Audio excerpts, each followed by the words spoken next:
그들의 행위를 회개하지 아니하더라 라는 제목으로 오늘 말씀 나누도록 하겠습니다. 지금 최종 심판의 환상을 살펴보고 있습니다. 마지막 재앙 환상의 형태가 대접을 쏟는 모습으로 표현된다는 것 자체가 그 심판의 최종적인 것임을 연상하게 합니다. 첫째 대접의 쏟아짐은 땅에 거하는 자들에게 쏟아졌습니다.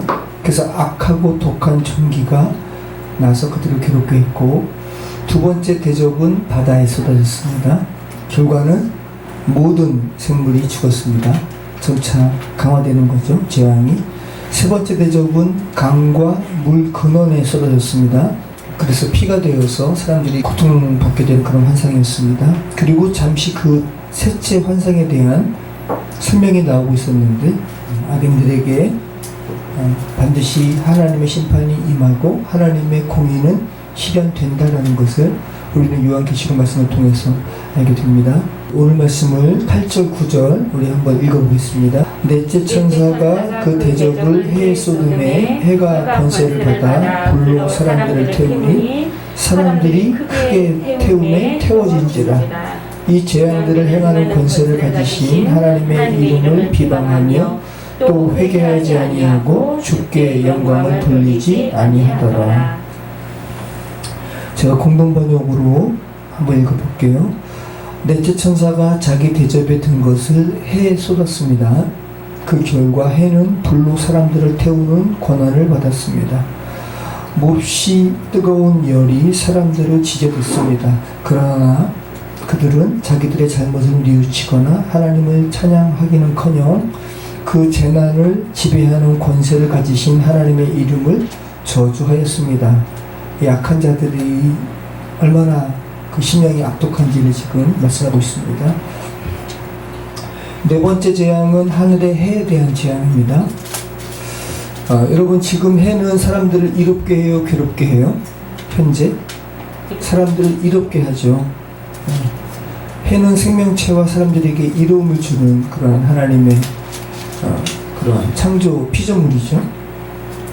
교도소에 있는 사람들은 정기적으로 해를 받는 시간들이 이렇게 보장된다 그럽니다. 독방에 있는 사람들도 해를 받지 않으면 사람들은 죽어요.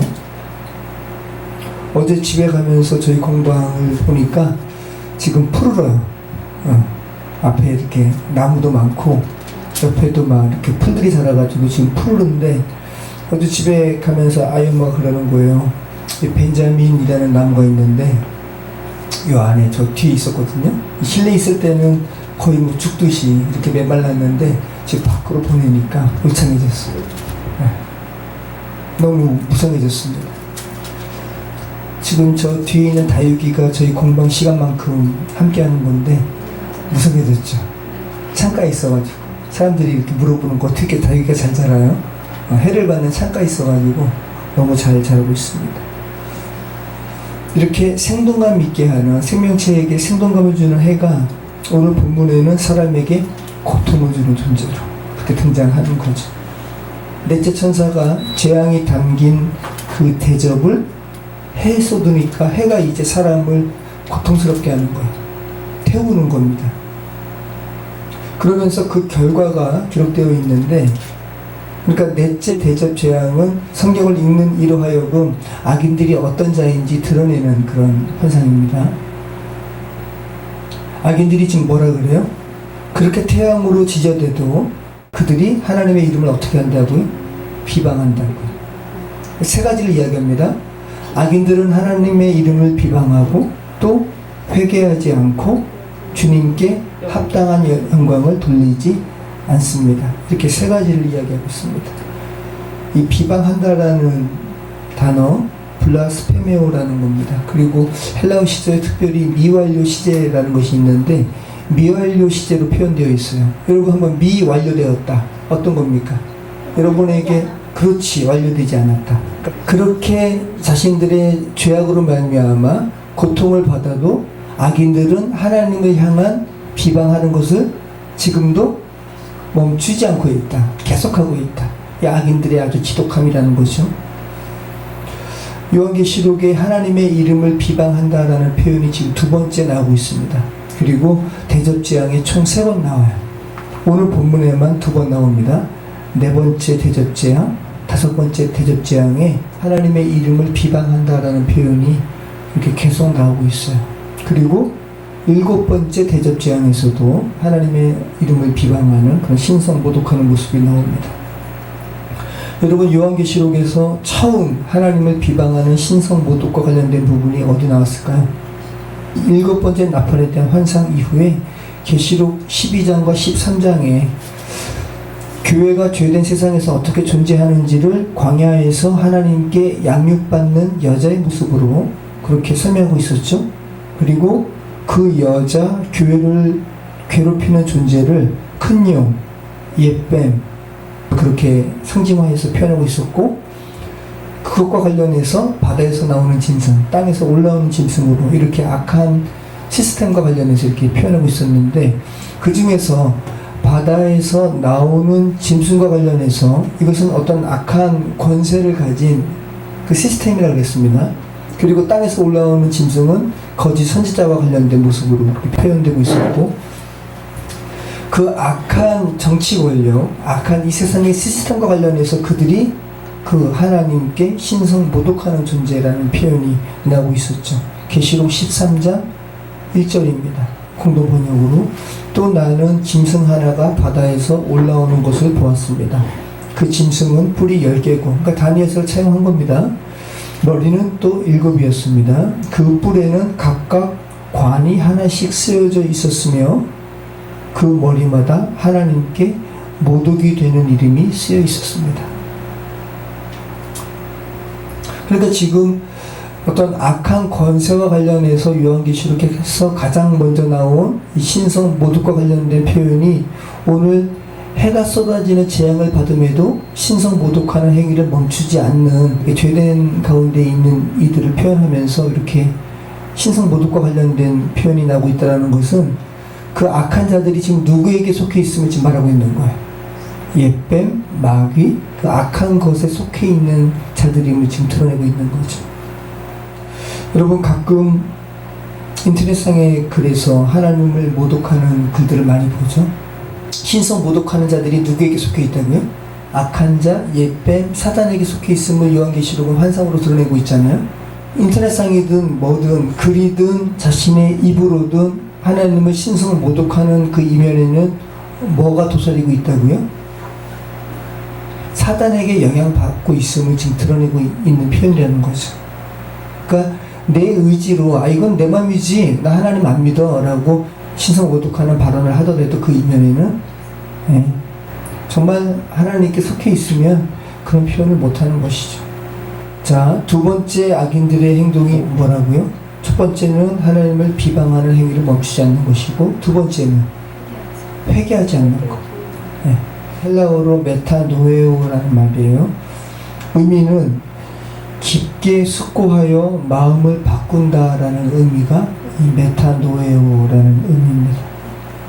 그러니까 숙고한다라는 의미가 있어요. 심사숙고해서 마음의 태도를 바꾸는 것. 마음뿐만 아니라 행동도 같이 180도 바꾸는 것이 바로 이 메타노에오라는 의미입니다.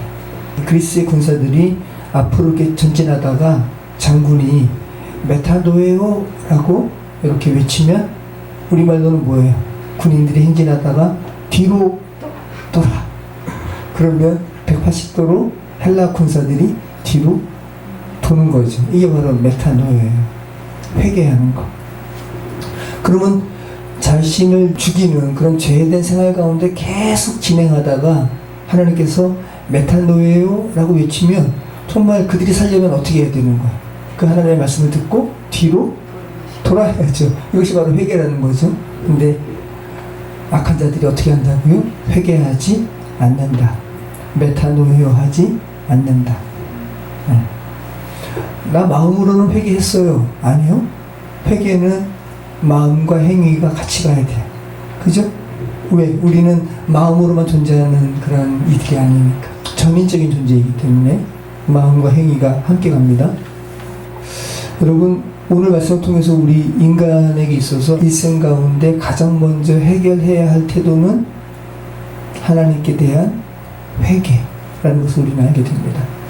자기 생각대로 하나님을 재단하고 또 자신이 하나님이 되어서 살아가지만 그들에게 있어서 가장 시급한 것은 창조주 하나님께 대한 그 생각을 심사숙고해서 마음과 행위를 돌이키는 것, 이것이 바로 죄된 세상에서 살아가는 이들에게 가장 우선 요구되는 것이라는 거죠. 피조물로서 인간의 존재 목적이 뭘까요? 하나님께 영광 돌리는 것, 그죠? 자, 그런데 죄된 사람들은 어떻게 한다고요? 세 번째, 하나님께 합당한 영광을 돌리지 않는다. 영광이라는 이 헬라어는 독사라는 말이에요. 근데 이 독사라는 헬라어 영광의 그 의미의 이면에는 의견을 평가하고 어떤 장엄하고 존귀하고 가장 영광스러운 상태인데 그 이면에는 평가라는 의미가 포함되어 있다는 거죠. 하나님께 영광 돌린다. 이 독사라는 의미의 존귀, 영광 이런 의미 이면에 평가한다. 그러니까 우리가 어떻게 하나님을 평가하겠어요, 그죠? 근데 그 어떤 뉘앙스는 여러분이 느낄 수가 있잖아요. 아, 피조물이 하나님께 대하여 마땅히 이분은 정말 영광 받으시기에 합당하십니다. 존귀 받으시기에 합당하신 분이십니다. 라고 고백하는 것, 이것이 바로 영광이라는 거죠. 그래서 예배가 워십이라고 했잖아요. 워십은 하나님께 합당한, 마땅한 가치를 매기는 것. 영광이랑 함께, 이 독사랑 함께 가는 그런 부분이 있죠. 그래서 여러분, 영광이라는 말은 오직 피조물이 누구에게만 사용해야 되는 겁니까? 하나님께만. 근데 가끔 우리 인간들끼리 서로 겸양의 표현이고 또 그 대상을 높이는 그런 차원에서 차마 해서는 안 될 말들을 쓰죠. 만나게 돼서 영광입니다. 무슨 사람을 만나는데 영광이라는 표현을 해요. 그죠? 우리가 대통령 만난다고 해서 왕을 만난다고, 인간의 왕을 만난다고 해서 폐하 만나게 돼서 영광입니다. 말이 안 되는 거죠. 자, 그러면 여러분, 죄악된 사람들을 향해서 네 번째 대접재앙이 해에게 대접재앙을 쏟았더니 그 사람들을 태우는 그러한 고통을 주어도 사람들이 세 가지 행위를 했다는 거죠. 하나님께 영광 돌리지도 않고 회개하지도 않고 하나님께 신성모독하는, 비방하는 그 행위를 멈추지 않았다는 것인데, 그러면 우리가 이 대접재앙, 네 번째 대접재앙과 관련해서 우리가 이렇게도 생각해 볼 수도 있겠죠. 사람들이 하나님의 이름을 모독하는 것을 멈추지 않고 또 회개하지도 않고 하나님께 영광을 돌리지 않았다라는 이 세 가지를 말하고 있다는 것은 하나님께서 죄악된 세상에서 살아가는 사람들에게 원하는 것은 하나님께 합당한 영광을 돌리기를 원하시고 또 그들의 삶에서 돌이키는 온전한 회개의 삶을 원하시고 하나님께 신성모독하는, 하나님을 비방하는 행위를 하지 않는 것을 원하신다는 것을 우리는 알게 되죠. 이 세 가지를 특징 지어서 말씀하고 있다는 겁니다. 여러분, 우리가 하나님을 모독하는 것은, 신성 모독하는 것은 언어나 글로만 하나님을 비방하지는 않습니다. 우리의 삶의 행위로도, 창조 질서를 어지럽히는 행위들도 하나님을 뭐하는 거예요? 비방하는 거죠. 계속해서 차별금지법 이야기하지만 인권을 이야기하면서 내 마음대로 하는 거잖아요 라고 이야기하지만 이것은 동성애 행위는 엄밀히 얘기하면 신성 모독하는 거죠. 하나님은 그렇게 사람을 창조하지 않으셨거든요. 동성애자들이 스스로를 이반이라 부른대요. 다르기 때문에 이반이라 그러기도 하고 일반적이지 않아서 이반이라 그러니까 그들이 만든 은어죠.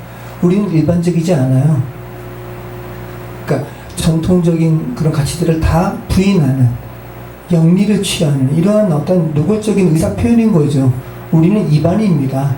일반적이지 않습니다. 우리는 이반입니다.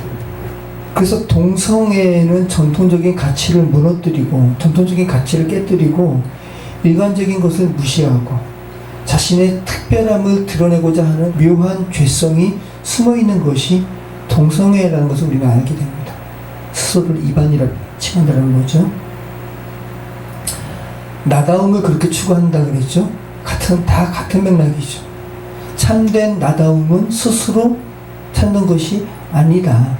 스스로 참된 나다움을 추구하다 보면 혼란에 빠질 수밖에 없다. 곤충이 더듬이가 이렇게 잘라진 상태에서 맨맨 돌다가 죽듯이, 그 여만석 원장님이 레인보우 리턴즈에서 그 화류계에 술집을 차리고 바를 차려주는 사람이 있나 봐요.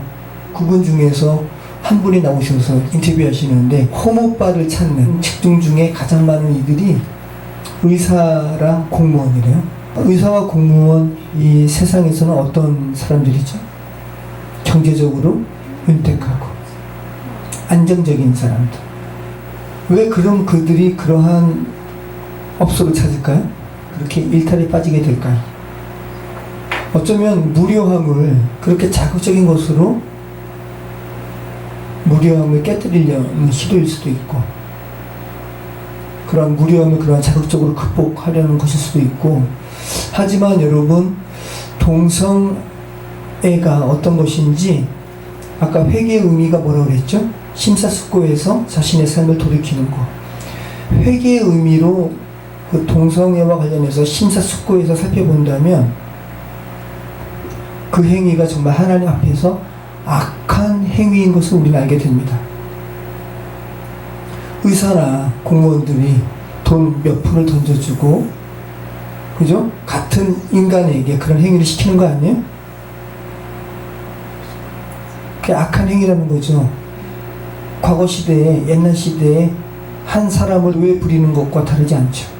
자신만 하나님의 형상으로 지음받은 존재가 아니라 상대방도 하나님의 형상으로 지음받은 존재이기 때문에 동성애의 행위는 신성모독한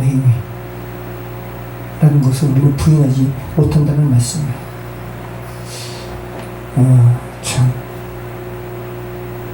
그런데 지금 오늘날에는 포괄적 차별금지법과 같이 아이러니하게도 인권이라는 이름으로 이런 행위를 지금 조장하고 보호하려는 그런 시대 속에 우리는 살아가는 거예요. 그러니까 한마디로 이야기하면 오늘날 우리가 살아가는 시대는 기준점이 무너진 시대. 그래서 최근 몇십 년 동안에 살아가는 기독교인들은 2000년 전의 기독교인들과 지금 여러분의 그런 사명은 천지 차이예요. 너무 지금 위험한 시대에 살아가고, 또 지금 이렇게 기준점이 무너진 시대에 여러분을 그리스도인으로 부르신 하나님의 여러분을 향한 부르심은 너무 막중한 거예요. 기준점이 무너진 이 시대에 여러분은 다시 기준점을, 온전한 기준점으로 되돌릴 사명을 부여받았다 라는 것이죠. 인권위원회라는 기관이 생겨가지고 보편적인 기준을 지금 다 무너뜨리고 있습니다. 에이즈와 동성애와 관련된 기사가 별로 없죠. 이거 다 보도지침에 걸려서 안 나오고 있는 겁니다. 한국기자협회랑 국가인권위원회에서 인권보도 준칙이라는 것을 만들었어요. 그래서 에이즈와 동성애 관련해서 피해 상황을 기사화할 수 없는 거예요. 이거 하면 성소수자의 인권을 침해하는 것이다 라는 인권보도 준칙이 있어요. 인권보도 준칙 중에 전문, 언론은 모든 사람이 사람답게 사는 세상을 위해 인류 보편적 가치인 인권의 증진을 목표로 삼는다. 자, 인류 보편적 가치의 인권을 먼저 이야기하는데, 인류 보편적 가치의 최우선에 속해야 되는 것은 뭘까요? 하나님께 합당한 영광을 돌리는 것. 이것이 먼저 선포가 되어야 되는 거죠. 언론은 일상적 보도 과정에서 인권을 침해하는 내용이 포함되지 않도록 주의를 기울인다. 아울러 다름과 차이가 차별의 이유가 되지 않도록 노력한다. 인권의 증진을 목표로 삼는다라고 하면서, 언론은 인권 교육 매체로서 우리 사회의 인권 의식의 향상과 인권 감수성 향상에 기여한다. 이런 말이 있고요. 제8장에는 성적 소수자 인권이라는 부분이 있어요. 두 번째, 언론은 성적 소수자를 특정 질환이나 사회 병리 현상과 연결짓지 않는다. 그래서 동성애와 관련해서 에이즈가 급증한다는 부분은 지금 기사화될 수 있어요, 없어요? 없는 거죠. 여기 보도 준칙에 걸리니까. 성적 소수자의 성 정체성을 정신질환이나 치료 가능한 질병으로 묘사하는 표현에 주의한다. 특정 질환이나 성매매, 마약 등 사회 병리 현상과 연결짓지 않는다. 어떻게 연결짓지 않아요? 지금 그 연결되어서 그런 폐해가 나오는데. 여러분, 동성애 하는 것이 개인의 자유라면, 그죠? 동성애의 위험성에 대해서 말하는 것도 뭐여야 됩니까? 자유여야 되죠. 그런데 지금 인권 보도 준칙에 따르면 이건 못하게 한다는 거죠. 그러니까 정상적이지 않다라는 겁니다. 지금 에이즈 환자가 건강보험공단에서 90% 지원한대요. 그리고 나머지 10%도 그 염만수 원장님의 강의에 의하면 그럽니다. 90%를 건강보험공단에서 지원하고, 그리고 10%는 정부와 지자체에서 다시 지원하는 거예요. 그러니까 에이즈 걸린 환자들은 100% 자부담 없이 다 치료받는 거예요. 거기에 간병비, 요양비. 그래서 지금 염만수 원장님이 뭐라고까지 이야기하시냐면, 이렇게까지 보도되니까 염만수 원장님은 그 얘기 하는 거죠. 70대여서 에이즈 걸린 다음에, 왜 10년 후에 잠복기 이후에 에이즈 관련되니까 나라에서 간병비 뭐 다 나오니까 이렇게까지 지금 된 상황이라는 거죠. 근데 가만 보세요, 여러분. 에이즈가 이렇게 악한 행위로 말미암아 걸리는 건데 나라에서 100% 다 보장해주고 오히려 사회복지 가운데서 최상위로 이렇게 그런 혜택을 받는다면 지금 나라에서 지금 뭐 하는 거예요, 지금? 에이즈를 좀 조장한 거나 마찬가지죠. 얼마나 심각한 거예요, 지금. 참 쉽지 않은 상황입니다. 자, 우리 10절 말씀 같이 읽겠습니다. 10절, 11절. 또 다섯째 천사가 그 대접을 짐승의 왕자에 쏟으니 그 나라가 곧 어두워지며 사람들이 아파서 자기 혀를 깨물고 아픈 것과 종기로 말미암아 하늘의 하나님을 비방하고 그들의 행위를 회개하지 아니하더라. 지금 계속해서 그들의 행위를 회개하지 않더라라는 그런 말씀이 지금 강조되고 있죠. 공동 번역으로 읽어드리겠습니다. 다섯째 천사가 자기 대접에 든 것을 짐승이 앉은 자리에 쏟았습니다. 그러자 짐승의 나라가 어둠의 세계로 변하였고 사람들은 괴로움을 못 이겨 자기들의 혀를 깨물었습니다. 너무 고통스러워서. 그러면서도 악인들이 이렇게 지독하다는 거죠. 자기들의 악한 행위를 뉘우치지 않고 도리어 고통과 쓰라림 때문에 하늘에 계신 하나님을 저주했습니다. 요한이 말하는 겁니다. 죄된 현실 세계가 어떤 곳인지 다섯 번째 대접 재앙의 환상을 통해서 말하고 있어요. 다섯 번째 재앙에 담긴 대접을 짐승의 왕좌에 쏟았습니다. 그러니까 짐승의 권세의 핵심에 지금 쏟은 겁니다. 지금 이 환상이에요. 그랬더니 세상이 어떻게 변했어요? 암흑으로 변했어요. 여러분, 지금 우리가 살아가는 시대는 암흑이에요. 그 이스라엘 백성을 애굽에서 탈출시키기 전에 10가지 재앙을 내리셨는데 9번째 재앙이 암흑 재앙이죠. 암흑 재앙은 무서운 거야. 불을 켜도 인위적인 그 빛이 어둠을 물리치지 못하는 거.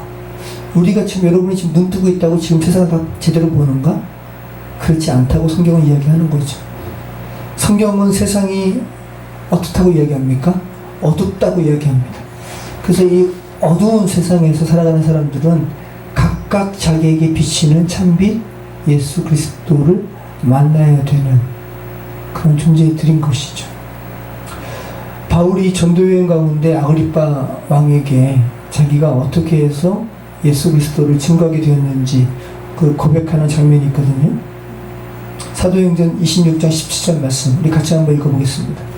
이 세상을 바울이 뭐라고 하는지 사도행전 26장 17절로 이스라엘과 이방인들에게서 내가 너를 구원하여 그들에게 보내어 그 눈을 뜨게 하여 어둠에서 빛으로 사탄의 권세에서 하나님께로 돌아오게 하고 죄사함과 나를 믿어 거룩하게 된 무리 가운데서 기업을 얻게 하리라 하더이다.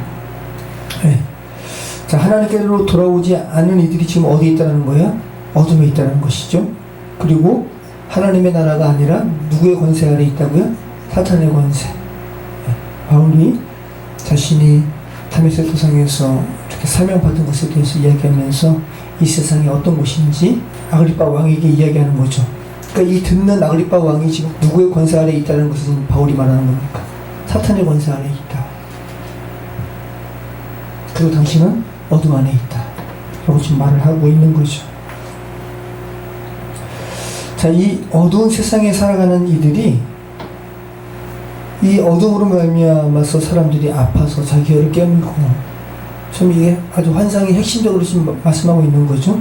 그 아픈 것과 종교로 말미암아 지금 하나님께서는 이러한 어두운 세상에서 너희 그러한 괴로움에서 너희를 지으신 하나님께 돌아오라 라는 그런 마음으로 지금 이런 재앙이 펼쳐지는 것인데, 오히려 하늘의 하나님께 비방하고 그들의 행위를 회개하기를 멈추지 않는다.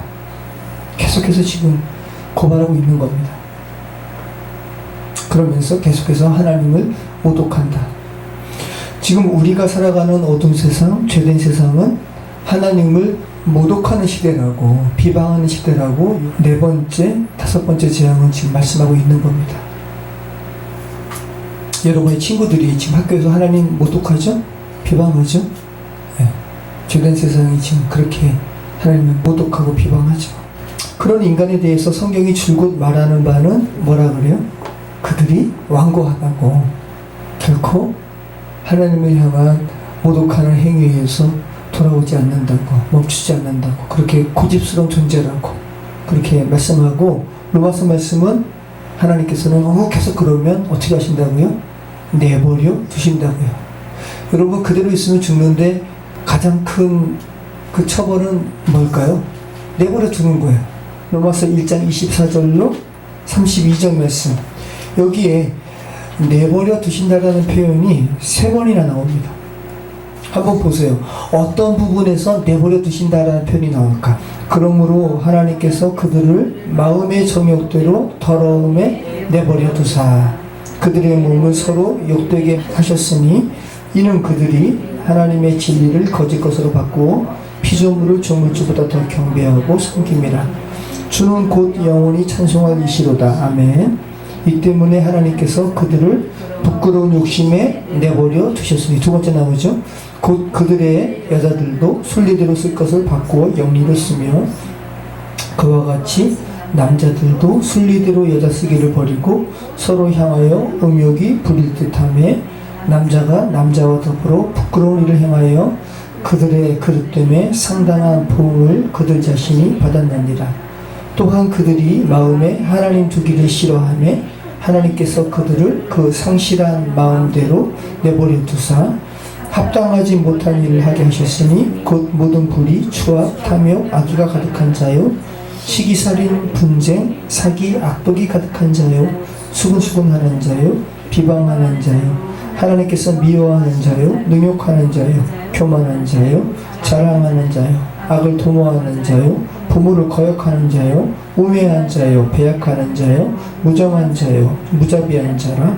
그들이 이 같은 일을 행하는 자는 사형에 해당한다고 하나님께서 정하심을 알고도 자기들만 행할 뿐 아니라 또한 그런 일을 행하는 자들을 옳다 하느니라. 죄된 세상을 살아가는 모든 이들 다 총 망라하고 있습니다. 악한 동성애 행위뿐만 아니라 모든 악독, 그죠? 부모를 거역하는 것. 자, 이 악하고 어두운 세상을 살아가는 자들에 대해서 하나님께서 내버려 두신 그러한 상태를 3가지로 이야기하죠. 그 마음의 정욕대로 더러움에 내버려 두사. 인간이 그렇게 고집스러운 존재라는 거죠. 두 번째는요, 부끄러운 욕심에 내버려 두사. 하나님께서 정하신 그런 창조 질서를 거스르는 이 부끄러운 욕심에 내버려 두시는 거야. 합당한 열매를 맺게 되는 거죠. 그 다음에 그들의 마음에 하나님 두기를 싫어하는 이런 상실된 마음에 내버려 두사. 이 어둡고 악한 세상을 살아가는 이들이 이 세 가지 내버려 두신 상태에 지금 있는 것이라는 거죠. 주께서는 계속 그들의 이 완고한 고집스러운 행동, 그런 삶에서 돌아오기를 바라십니다. 정말 하나님의 은혜죠. 돌이켜서 하나님의 자녀가 된 자들에게 어떤 마음을 주신다고요? 이렇게 완고한 마음에서 부드러운 마음으로 이 굳은 마음을 제하여 버리시고 부드러운 마음을 주신다고요. 에스겔서 36장 24절로 28절 제가 한번 읽어보겠습니다. 내가 너희를 여러 나라 가운데에서 인도하여 내고 여러 민족 가운데에서 모아 데리고 고국 땅에 들어가서 맑은 물을 너희에게 뿌려서, 이 참 표현이 놀랍습니다.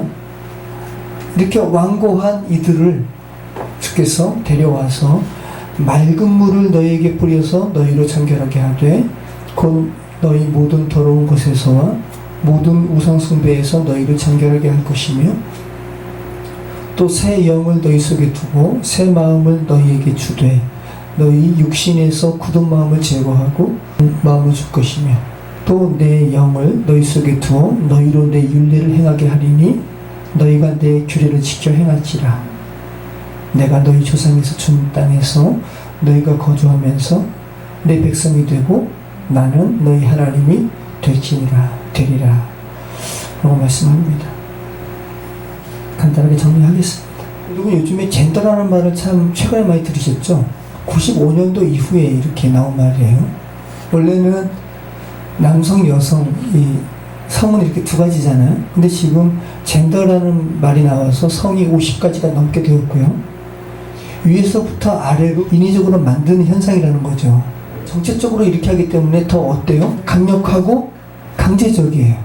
법안화 돼가지고 입법화되면은 강제적으로 이루어질 수밖에 없는 거예요.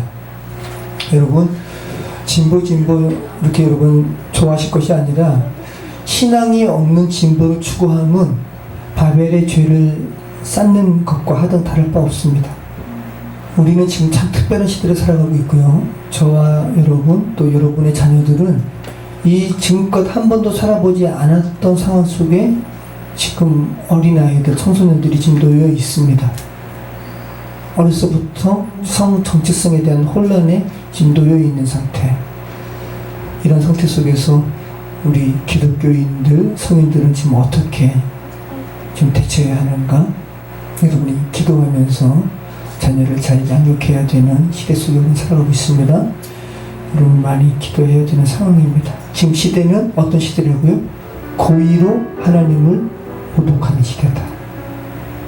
그리고 여러분이 여기에서 바른 대처를 하고 있지 않으면 여러분의 자녀들도 고의로 하나님을 모독하는 그런 시류 속에 들어가게 된다는 것을 명심하시고 함께 기도하면서 막는 저와 여러분의 우리 삶이 되었으면 좋겠습니다. 기도하겠습니다.